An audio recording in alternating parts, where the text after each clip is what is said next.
Hello everyone, welcome back to another episode here on English Champion. Today I'm going to talk to you about an article that was released in Inside Higher Ed a few days ago about the online learning world in higher education. And I've talked about this before, and so the reason this article kind of stood out to me is because it provides a lot of interesting data that I'm going to go through kind of chart by chart that really ties together a lot of the threads that I've been talking about these last couple weeks.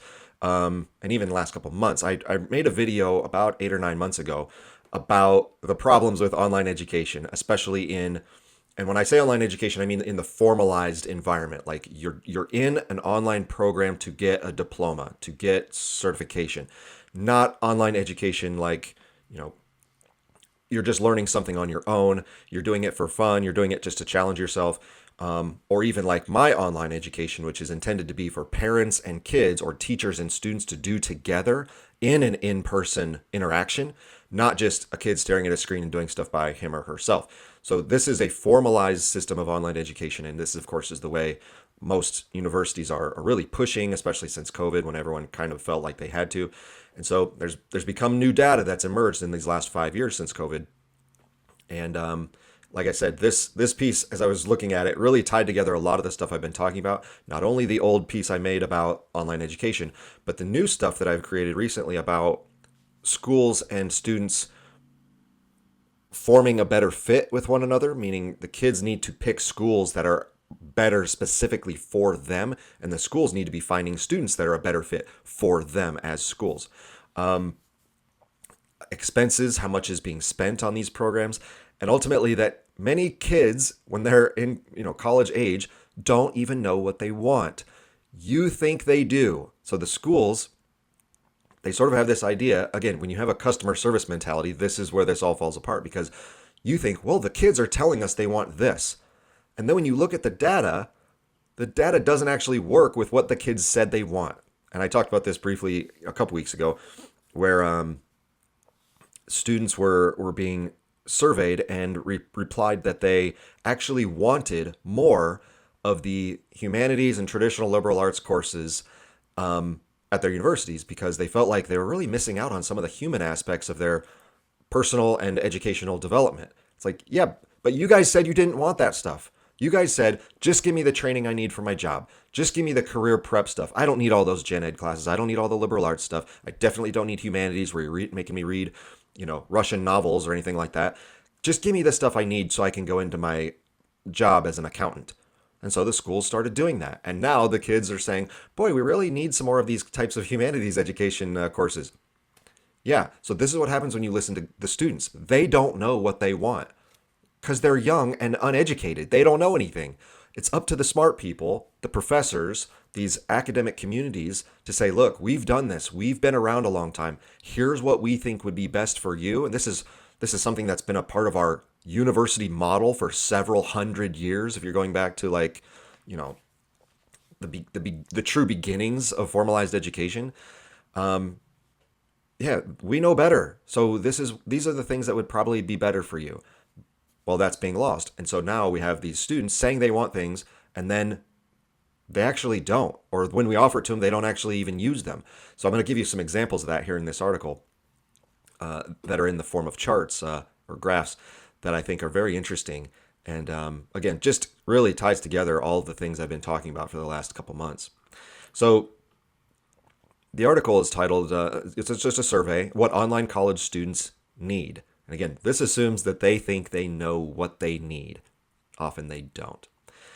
So this, I'm not going to read it. I'm just going to point out the charts.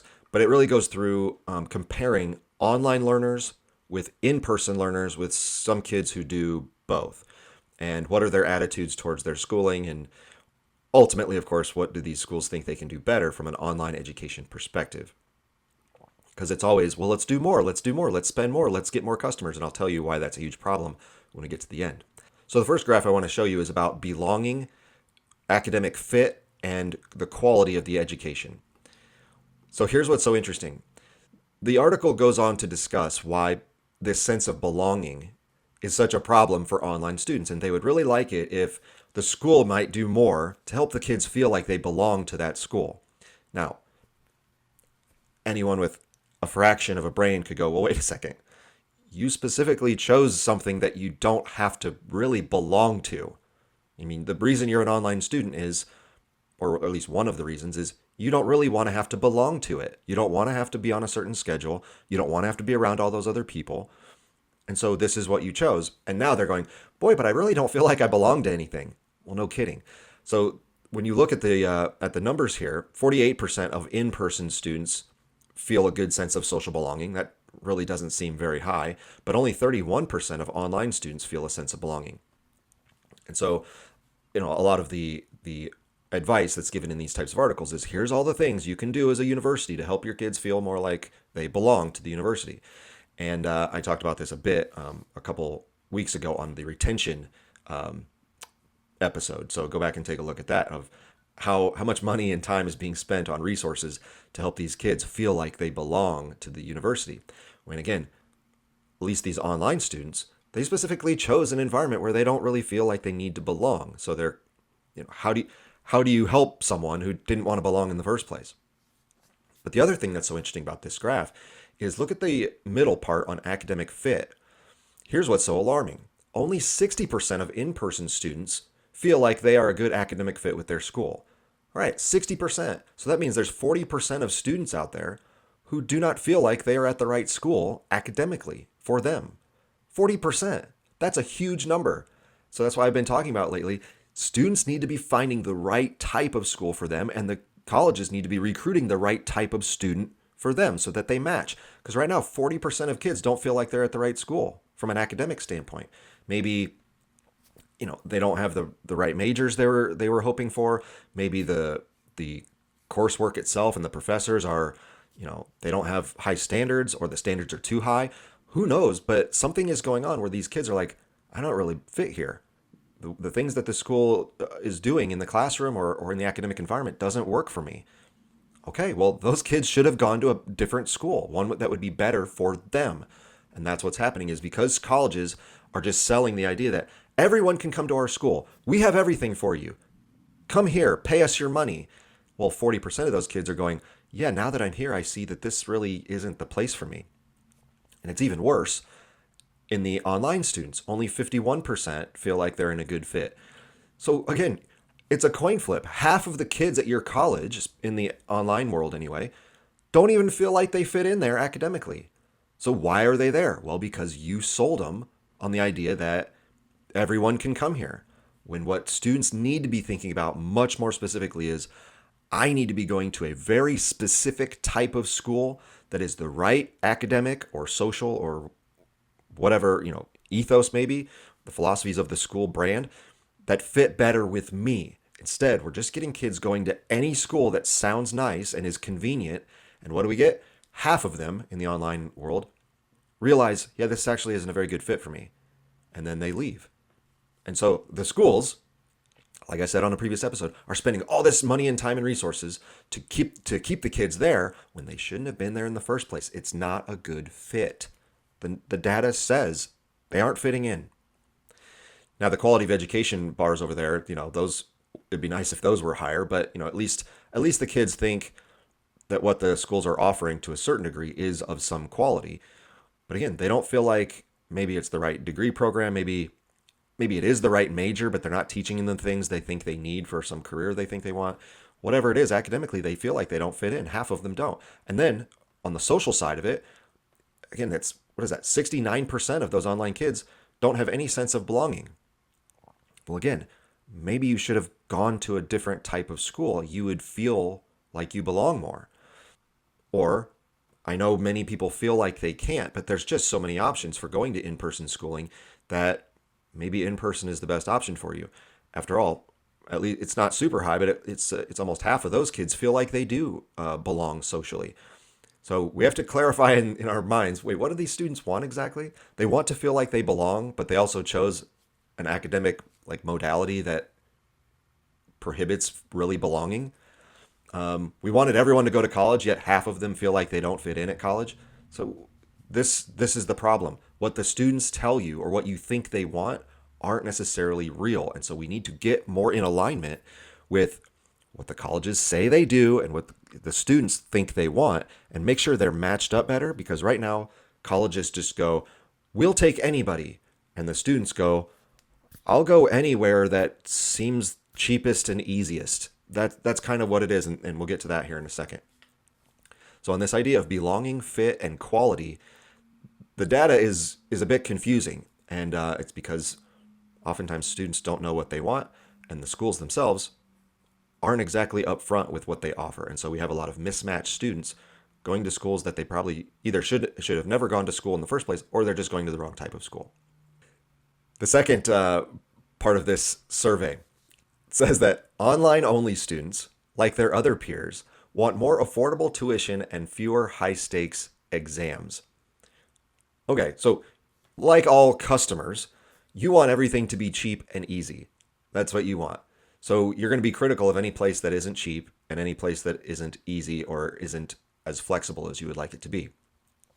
So just this paragraph says, across the board, students say fewer exams and lower tuition will improve their chance of success. So here's the definition of success for them is, I'll just stay here.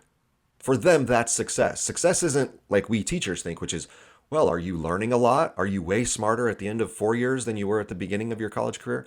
Are you way smarter at the end of our course than you were 16 weeks ago at the beginning of our course?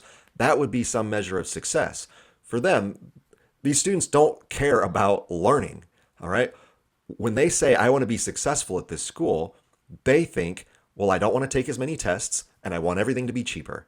And if it's cheap and easy, I'll stay. And if I stay, that means I complete my education, I get my diploma, and that makes me successful. All right? So this is the problem we're having, where when you try to serve students instead of stick to a mission that your university should be sticking to, the definition of success now comes into play, because the students don't think of success the way that the educators do. And so if you're just catering to their definition of success, well, what's your school going to become? Like, it just falls apart. There's no reputation anymore, because now it's as I've said for years at various places I've worked, like, you're just in a race to the bottom. You're just racing to get as many kids in the door as you possibly can, and you're trying to make it as cheap for them to be there as you can, which is fine. I'm all for making college less expensive. But why are you doing it? So that the kids will stay, so that they get their diploma, and that's it. It's not to actually teach them anything. So this will improve their chance of success, the students say, if it's cheaper and I don't have to take as many tests. Well, no kidding. Yeah. Anything that's easier, you'll keep doing it. It's like going to the gym and the trainer says, I want you to do all these exercises and you have to pay this fee because I'm training you. And you go, yeah, but that doesn't make me feel successful because I'll just quit. The way you trainer and you gym should make me feel successful is, don't make me do all those workouts and let me join your gym for cheaper. It's like, yeah, but you're going to not be as healthy. You won't be in good shape. So what was the point of all this? Well, I'll feel successful. Why? Because I stayed longer. That's all that's happening here. You just make everything worse. The kids go, oh, I like this better because it's easier and cheaper. And so they stay, and you get to go, well, look how successful our students are. Yeah, they didn't learn anything, though, as I'll demonstrate here in a moment. The number one non-classroom based thing all students, including online-only students, say would boost their academic success when presented with a list of possibilities is making tuition more affordable and encourage faculty members to limit high-stakes exams, such as those counting for more than 40% of a course grade. All right, so here's the tough question. I'm sorry I'm going to have to break this to you, but this is the reality. Who do you think are the students that are most fearful of high-stakes exams or projects? Take a guess. Who would dislike those the most? Students who aren't smart enough to pass those exams, or to get good grades in some measure. That's who. So look, I don't like exams like this either, where it comprises over 40% of a whole grade. But look, if that's the way the class is set up, especially at a high level, the higher you get, the more those tests matter, whether in junior, senior year, especially in grad school. I mean, they don't give homework. So they're like, here's the project. This counts for all your grade. You better do a good job. And so is it stressful? Yeah, but who's it not stressful for? The students who are smart and can handle the work. That's who gets by with this stuff. It's not a problem for them. Or if it is a little stressful, they power through it because they're smart. So if you have all these students who are saying, these high stakes exams should be limited because they count too much as part of my grade. Well, what is the kid really wanting? I want easier classwork. Well, is that going to make you smarter? Probably not. So again, this is the mismatch where students got accepted, but they kind of got enticed by these universities that say everyone should come here. We have everything you need. We have something for everyone. Come to our school. And so you go, oh, that sounds nice. Let's do that. And then you realize, oh, they actually have some rigorous tests and projects that I have to complete here. I don't really like that. And so they leave. Why? Because they weren't a good fit for that school in the first place. And the kids who can handle it, that's who should be going to that school. That's the difference. It's always about if the student is the right fit for the school, then they both benefit because the kid knows he's in the right place and the school knows the kid is in the right place because they're providing what they said they would provide. Everything works out. And so you just got to go find those students. Instead, they're getting any kid they can. And now the big complaint is it's too expensive and the coursework is too hard. Oh, you mean like college? That's how it's always been. So that's the second part of this survey. The third part, preferred modality. So this isn't a surprise. Of course, online students, if they have their preference for what kind of modality they would like their class to be in, it would be obviously online, but also asynchronous. Over half of the students surveyed said that is their preferred modality. Some students said partly online, partly face-to-face in the hybrid model. Again, there are other mixtures of that where you do some online and then you have other in-person stuff. But for the most part, these kids want asynchronous online education. Okay, fair enough. But then when you're also complaining about not belonging, like, how do you think that works? When you feel like, well, I don't belong at this school, I don't feel a sense of belonging in my class. Maybe it's because you're the only one doing your work at 2 a.m. in your pajamas. Like everyone else is doing it at other times a day. Of course you're not going to feel very much belonging because you're on your own schedule. That's the whole point of the in-person classes, is that you automatically have a sense of belonging because you're all doing this thing, taking a class or doing some activity extracurricular wise. You're all doing it together with other people and you're doing it at the same time. So that's what makes you feel like you belong to something. Well, when you choose not only online where you're separated from people, but also asynchronous where you don't have to do anything at the same time as other people, yeah, why would you feel like you're connected to your professor or your peers? Everyone's scattered. They're all doing things at different times and probably working at different paces if it's that, if it's that asynchronous. So it's just so funny, again, that when you try to listen to students and they tell you what they think they want, it's not necessarily true. When they say, I want a sense of belonging, but the thing I also want most is online asynchronous schooling. Like, yeah, you don't want belonging. You just want to do something at your own pace by yourself and then get your diploma for it. And that's fine. If that's what you think you want to do, fine. Again, I don't agree with that form of education, but at least we're being honest about what you really want. You can't say, well, I also want this other thing when the thing you chose is the opposite of that thing. So, again, you can't listen to these students when they're surveyed very much because they don't even know what they want. The fourth element of this article, this chart talks about stress. And of course, we constantly hear that everyone's stressed. And these numbers are pretty similar among online students as well as in-person students. That, as you can see by the first part of the graph, stress is impacting their ability to focus, learn, and perform well academically a great deal. Now, we still have to wonder, what exactly do you mean by stress? The next graph says one of those might be balancing academics with personal, family, or financial responsibilities is a top source of stress. But this has always been the case. Again, this is not new. I said this on a recent episode. Young people today think that everything is happening to them for the first time, that these conditions are completely unique to them, and so they have these very unique struggles. And it's just not the case. Yes, college is more expensive than it used to be, and I don't like that as much as the next person. But the idea that you're the only ones who have ever gone to college who have personal or family responsibilities. Nope, other people have always had that too. You have other financial duties, including work. Yeah, that's how everyone I ever knew had a job while going to school. Literally every friend I had in college was earning money in some extra way, like outside of the normal school day, to make money, to in part at least pay for schooling.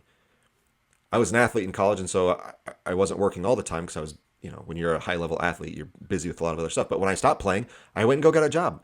My wife worked her whole academic career. My parents worked all through college. That's normal. You have to pay for stuff. And yeah, I know it's expensive, but here's the other part of this survey where you can't trust students. The third part of this graph: paying for college is a top source of stress. Oh, and look how low those numbers are.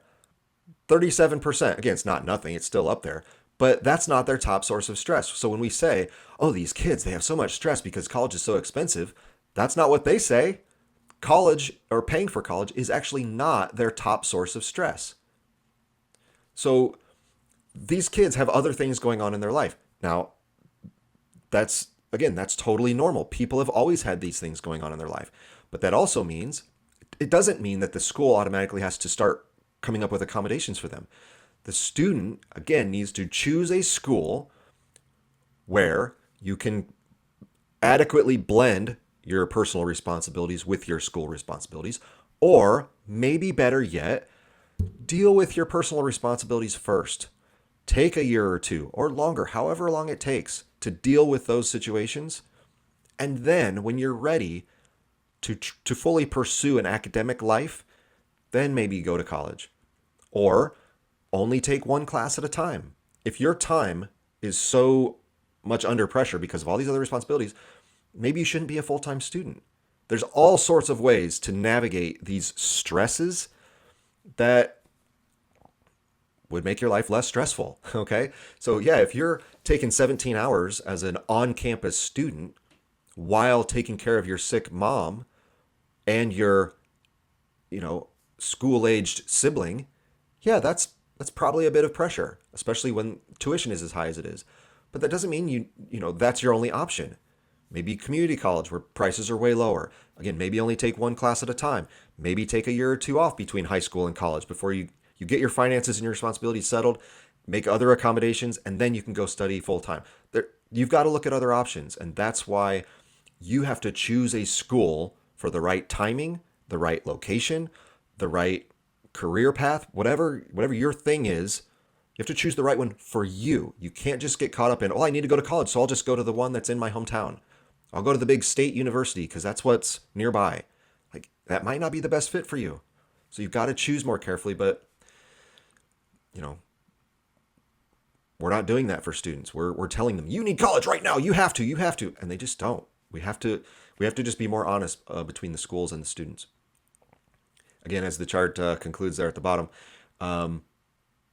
rethinking exam schedules or encouraging faculty members to limit their high stakes exams would improve their opportunities for success. Moving course dates would improve their well-being. Yeah, you just want things easier. That doesn't mean you want to be smarter. Doesn't mean you want to be more prepared for life, for your career. You just want things easier. So as I've said 1,000 times, this is why when you look at all the data from employers, they reflect on their recent graduates, their new employees, and they say, boy, these kids just aren't really prepared for the workforce. They're not ready for our company. I have to devote a lot of resources to retraining these kids for our company. Their college degree doesn't seem to help them. Why? Because this is what they want. They don't want to follow a schedule. They want to do things on their own time. And they want things to be easier. They don't care about due dates. So yeah, when they get to the workplace and their boss says, hey, Joe, I need this report on my desk by Monday morning at 9 a.m. Their brain has been wired to go, well, I don't really like due dates, and I don't like that you're making me turn in this homework, and I don't even know if I want to come in on Monday, because after all, Mondays are stressful and I need mental health time. So yeah, then the employers go, who are these kids that we're trying to hire? They're not qualified. They're not ready to be adults at this company. Yeah, this is why. Because the schools keep listening to the kids, and the kids want things to be cheaper and easier and less stressful. And then they go to the working world where it's not like that. Things have, again, due dates and timelines, and you have a boss who expects high quality. You have standards, all that stuff. And the kids, they can't handle it. So this is what happens. So there's a lot going on this chart, but having to do with stress, it's just so interesting that, you'd think because of the outrageous rates of tuition that the cost would be the highest thing, and it's not. It's their own stressful lives that they've created for themselves. So students need to think of other options before they dive into full-time schooling. This one really kind of made me laugh because it just doesn't make any sense. The article's a bit confusing because it offers a couple different numbers, which seem to be about the same thing, but we're going to go off this chart because it's kind of the clearest compilation of all of the data. But this is about sort of that belonging idea, being involved in the college life and what would boost their level of participation. And so you have the online students, of course, because they're at a distance, they really don't participate much in school activities. And so that's why 64% have not participated in any activities if they are an online only student. What's so interesting, though, and this is why, again, you can't listen to the students when they're surveyed because they don't know what they're talking about. At the bottom, they ask the question, how many think participation in extracurriculars and events is somewhat or very important to their success while in college? And look at all of them are well over 50%. Even the online-only students say, at 56%, that this participation is very important to their success while in college. It even goes further and says that this participation in extracurriculars and events is somewhat or very important to their success after college. The numbers are, for online students, equal at 56%. They drop a little bit for the in-person kids. They feel it's important for success while they're there. They don't know, a few of them don't think it's necessarily that important for after school. But still, overall, the numbers are very high. But then when you look above, here's the interesting part. So everyone thinks, hey, being involved in stuff is kind of important. Okay, fine. It's probably true. But then when you ask the online kids, hey, if things were more near where you live, if you were more near your campus, then would you get involved? And if the timing or location of those activities were more convenient, would you get involved? And both answers are 34%. You would think when kids just said, yeah, participating in extracurriculars or other campus events is probably pretty important for my social life, maybe making connections, just developing, a good community with my school. Yeah, this is kind of important. And if I can't do it now, what would help me do that? Well, if things had different times and if I were a bit closer, then yeah, I would probably make sure that I came to those events. That's what you would assume. And the answer is no, they still don't. When you have 56% say it's important, but only 34% say they would actually do it, there's the disconnect. So therefore you have 22%, all right? 1/5 to a quarter of all of your students, when they say something is important, and then you go, well, what if we made it so that it was easier for you to do it? 1/5 to 1/4 of those students would still go, nah, I still wouldn't do it. I don't care that much. I just told you it's important, but even if you made it easier for me to do it, I still won't do it. That's the mentality of students, okay? And this is what, if all you're doing is looking at numbers on a spreadsheet and looking at costs and revenue, debit and credit sheets in your accounting office, and you're coming up with ways to just make money, this is the problem you run into. You go, well, let's listen to the students. They'll tell us what they want. And then 1/4 to 1/5 of them go, yeah, that thing I said that I want, I still won't actually use it. So now the school is spending money doing things for kids that they don't even care about, even though they said they cared about it. That's the problem. You have to look at these things from a student perspective. Okay, not just asking them. You have to understand what makes kids tick. Okay? Sometimes they just want things easier, like their schoolwork. But as someone who was a teacher for many, many years, even when you make things easier, they still won't do it. It's amazing how many times I was teaching an in-person class or an online class, and I would cut the kids a break. I would say, okay, instead of a 1,500 word essay, we're only going to do a 1,000 word essay. Instead of 5 projects, we're only going to do 4 projects. Like I'll make it a little easier for you. And the students still don't take advantage of those opportunities. They slack even more. So when they say they want something, you can't listen to them. All right. You have to hold a standard of what you think as a professor in your classroom or as the leadership of a school of what you think is best for your academic mission, your career prep mission, whatever other ethos you have, like the philosophy of what your college stands for.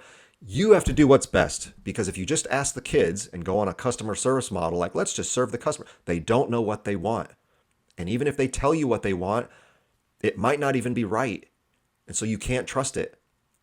So these charts are they're just so funny where like we think we're being helped because by the end of the article, of course, like, well, what can we do? How can we learn from this? What can we do to help kids get more involved?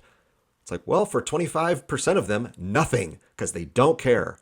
So when they complain about belonging, don't listen to them because they don't care. All right. Here's one final one, number 6. This one is about how students think they need a lot more career help support. But here's what's so interesting. All right, look at this kind of scatter plot graph here. A lot of students indicate they've interacted with career services, around between 60 and 65%. So that's a lot. But here is where the data is really interesting. At the bottom, on the third column, we see how many students say their college's career center and services has sufficient online resources. Well, the answer is very low, only 20%. All right. So what do students want? They want things online. But then when you ask them, hey, don't you want to be part of the community? Don't you want to feel like you belong? They go, well, I'd rather things be online. Okay. So they don't, like, when you're offering something like in-person counselor, a career counselor that you go and you meet with and you kick around ideas for your career and you look for internships and all that stuff. What do the kids actually want? They don't want to belong in that situation. They just want it to be online. They just want to have things posted somewhere. Like, let me just click on your link and I'll find it myself. So then the next logical component is that, well, why do you need us? Like, if you just want stuff online, just Google stuff. Just do ChatGPT of what's the best career training I can get for this type of, job I want later, or what types of internships should I be looking for if I want. You can have AI do all that stuff. So like, what do you need college for? What do you need that career placement office for? Again, all the things that the administrators are scrambling to provide these kids, they would just rather have it be online because they don't even care about the in-person like mentorship or guidance that you would get from a true career placement office. They don't care. Here's the other funny thing about this graph. The last one, this number is a bit alarming. How many students are very confident that their education and experiences are preparing them for success post-graduation? How many are very confident that they're prepared? About 20%. Yikes!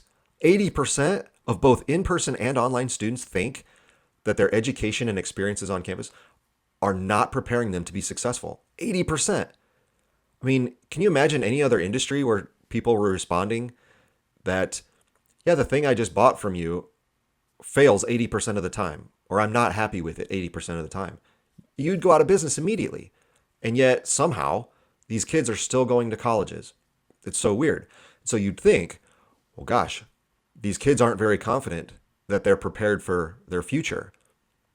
They must be really stressed out. Nope, the column right next to it. How many students are extremely stressed about life post-graduation? Same number, about 20%. So you'd think it would be 80% because 80% of people just said they are not confident in their postgraduate success. They don't feel like they've been prepared for their future. You think, wow, you must be really stressed out when you're 22 and you get that diploma and you go out into the working world. You must be freaking out because 80% of you just said nothing helped you or you're not confident about your future. Are you stressed about it? Nope, it'll be fine. I mean, it's just so weird. This is, again, you can't listen to what students tell you because they don't even know themselves. They just said they are not confident about their future. Yet at the same time, they're also not stressed about it.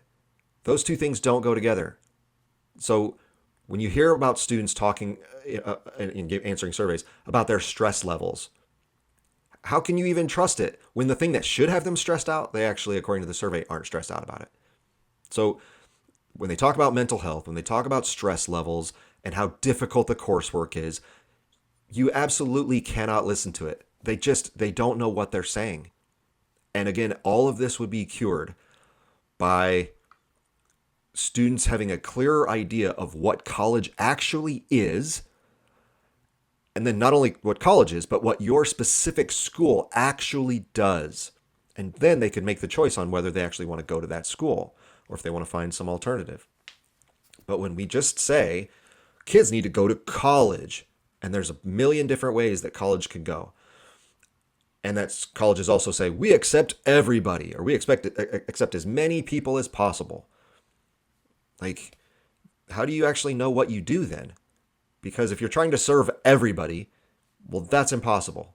So, how are you serving people exactly? How are you teaching your classes? What resources are you actually providing? And then, do the students even actually want them? Are they even going to use them? You cannot predict that because the students themselves will not give you a straight answer. So, here are 6 charts, 6 areas of this survey, and all of them kind of conflict with their own numbers. The meaning behind the data is too confusing to even be valuable. What do we know? Well, we know kids like things easy. Well, what's the easiest way to get your diploma?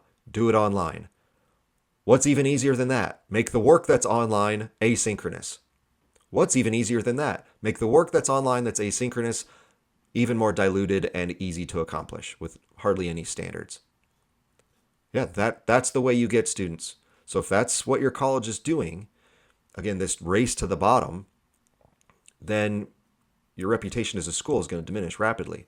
I talk with my in-person students about the project management triangle, which, kind of gets adapted to cheap, easy, and fast. Like, that's what everyone wants. I want things as cheap as possible. I want it done as quickly as possible, and I want it to be easy to accomplish. And at best in life, you can usually only do 2 of those. And that's if you're fortunate, because one of those is always going to be a problem for you. However, if you manage to get all 3 of those, you might think, I'm the luckiest person in the world.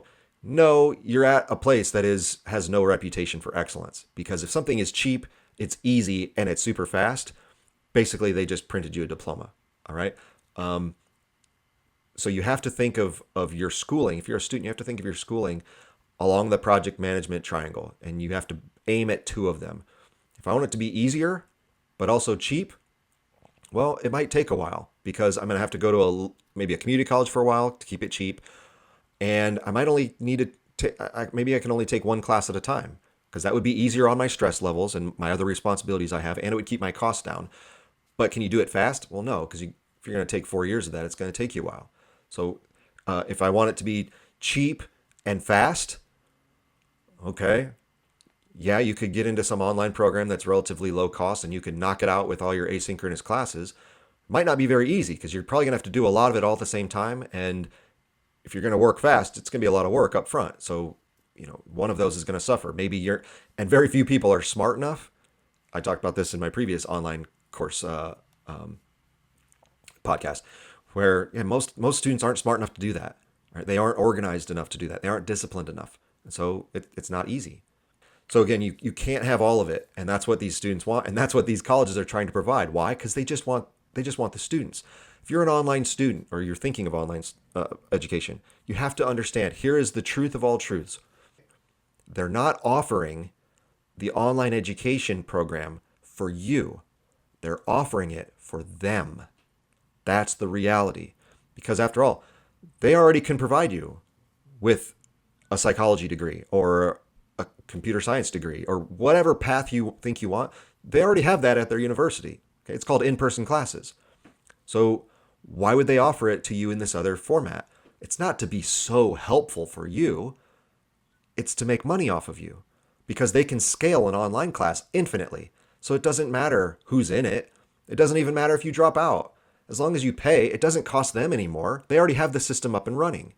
All right. An in-person environment costs them because they have to pay for professors. And if students drop and the class isn't offered, there's a cost involved in that. That doesn't happen in the online world. So when you think as a student that these schools are being so generous by offering you this asynchronous online class, they're not doing it for you. They're doing it to get money out of you. It's what's best for them. It's cheaper for them to provide. Like I said, it's infinitely scalable. And at some point, they're probably just going to employ AI to do it for them anyway. They don't even have teachers doing it. And so now they have no expense. It's all profit off of you. It doesn't matter that the education is low quality. It doesn't even matter, like I said, if you even stay, because the numbers will all work out. To them, you're just a math equation, okay? Because they don't need to see your face. They don't need to get to know you. As I said, you won't even maybe have professors at some point. It'll just be an AI computer program as your teacher. So they don't need to have anything to do with you. All they care about is whether your check clears. So for these schools that are pushing so hard to retain their online students or to build these new online programs. Just be aware, they're not doing it out of the generosity of their heart. It's not because they love students so much and they want to give kids more opportunities. No, it's a way for them to make money off of you, even more than they already would in an on-campus environment. All right? The reason we know this is there's actually a link in this article that I'm referencing here back to a survey from a year ago. And the key result from the survey, or the study, wasn't a survey, it was a report, evidence gathering report. What was the result at the bottom of the article? Researchers found enrollment in exclusively online degree programs had a negative influence on bachelor degree completion across all student subgroups by race and ethnicity and completion of any degree, either associates or bachelor's. What's that mean? It's bad for everyone. Okay? Online schooling is, again, only good for those students who specifically know exactly what they're getting into and are very, very capable of handling that kind of work. For everyone else, it's a disaster. It had a negative influence on degree completion across all groups. Didn't matter if you're black, white, poor, wealthy, rural, city, didn't matter. Across the whole group that was studied, enrollment in online degree programs had a negative influence. So when you see these schools offering these programs, they know this. They know students are going to drop out, and they don't care because they just keep making the same amount of money because they'll just get another kid to replace you. And they can, again, it's scalable. They don't need to hire more teachers. They just shove you all into the same class because teaching 100 students is the same as teaching 200 students in an online format. Doesn't matter. When we know a product is not good, like online degrees, and we see the school still pushing them, again, it's not because they're trying to get better. It's not because they're trying to fix a problem. They're just doing it because it's an easy money grab. That's it. Okay, you have to trust me on this. Again, big schools, small schools, private schools, public schools, doesn't matter. Whenever I saw this, we all knew, yeah, this isn't good for the kid. What's good for the kid would be them in a classroom with me so that I could mentor them and give them real advice on their future and help them through their coursework as a real professor does. Yeah, they don't care about that. Okay? They care about what's the fastest way I can get more kids in my school, what's the easiest way to teach them, and what's the fastest way I can make money off them. An online program. That's the answer. So again, they're not starting these programs for you. They're doing it for themselves. That's the reality. As I said these last several episodes, all this is tying together because students don't exactly know what they want. Schools are in a scramble to try to give the students what they think they want when they actually don't know what they want. And that costs a bunch of money and time and resources that either wasn't needed or could be accomplished way cheaper in other ways, or wasn't necessary at all because if you'd have just gotten the right student to go to the right school in the first place, everyone would already be happy. So when schools do this, it's because they're admitting, yeah, we get a lot of kids here who aren't the right kids for our school. They shouldn't be at our school. They probably shouldn't be in college in the first place. But since we get to make money off them, we'll take them. That's what's happening. So be very careful if you think you want to start in an online course or online degree program. You have to make sure that you are the right fit for that program and that school.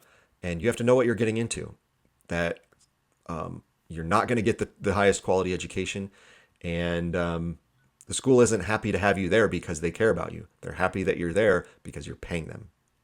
That's the difference. Sorry to be such a downer. I'm linking below my previous podcast on the many, many ways where online education completely fails. And again, this is formalized education. That's part of a real school.